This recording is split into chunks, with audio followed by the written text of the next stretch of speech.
le bonheur. 5 choses à faire pour trouver le bonheur.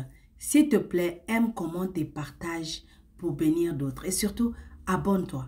Marc chapitre 4, verset 26 à 29 dit, il dit encore, il en est du royaume de Dieu comme quand un homme jette de la semence en terre, qu'il dorme ou qu'il veille, nuit et jour, la semence germe et croît sans qu'il sache comment.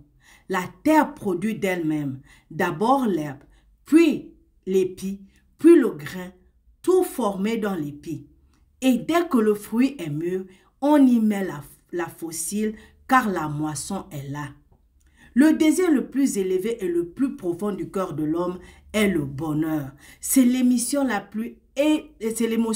la plus enivrante qui motive toutes nos décisions et aspirations humaines. Donc, depuis la nuit des temps, les hommes cherchent le bonheur et essayant de l'acheter, d'échanger ce qu'ils ont pour l'avoir et le découvrir. Pourtant, il n'est pas facile à trouver. Déjà, voilà les points qu'il faut suivre pour avoir le bonheur. Premièrement, vous n'avez pas besoin de trouver le bonheur. Il vous trouvera. En Matthieu chapitre 6, verset 33, Jésus nous dit que si nous cherchons son royaume, toutes ces choses vous seront données en plus. Donc, attendez-vous au bonheur si vous faites passer son royaume en premier. Comment faire? Commencez chaque jour en plantant la graine de la parole de Dieu dans votre vie, dans ta propre vie. Deuxièmement, heureux est l'homme qui ne se condamne pas lui-même. Refusez de tolérer la moindre parcelle de condamnation dans votre vie. Romains chapitre 8, verset 1 dit, il n'y a plus de condamnation. Donc, croyez que Jésus vous a délivré de la condamnation et vous serez heureux.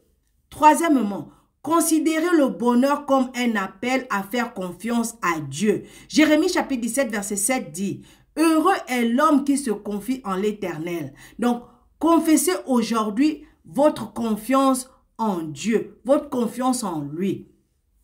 Quatrièmement, le bonheur suprême dans la vie est l'assurance d'être aimé. Vous pouvez être certain que Dieu vous aime. Quoi qu'il arrive, rien ne peut vous séparer de son amour.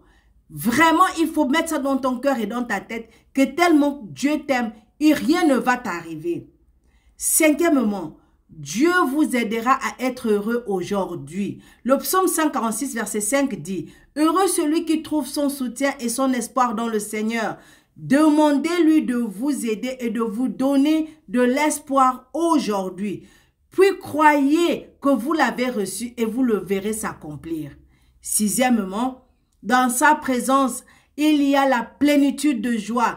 Gardez à l'esprit que vous êtes dès à présent dans sa présence par le sang de Jésus et que le Saint-Esprit de Dieu vit en vous. Il changera votre vision de vie, il changera vos comportements, il changera vos envies et vos désirs et il vous donnera la paix et ce bonheur que vous cherchez tant.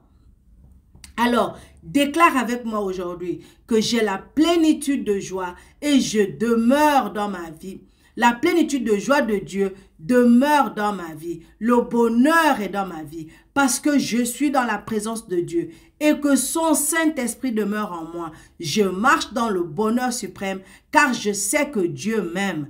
Je refuse de me condamner moi-même car il n'y a plus de condamnation en Jésus-Christ pour moi. Dieu m'aidera toujours et mon espoir est en lui. C'est pourquoi je suis heureux en son nom, au nom de Jésus. Amen. Abonne-toi.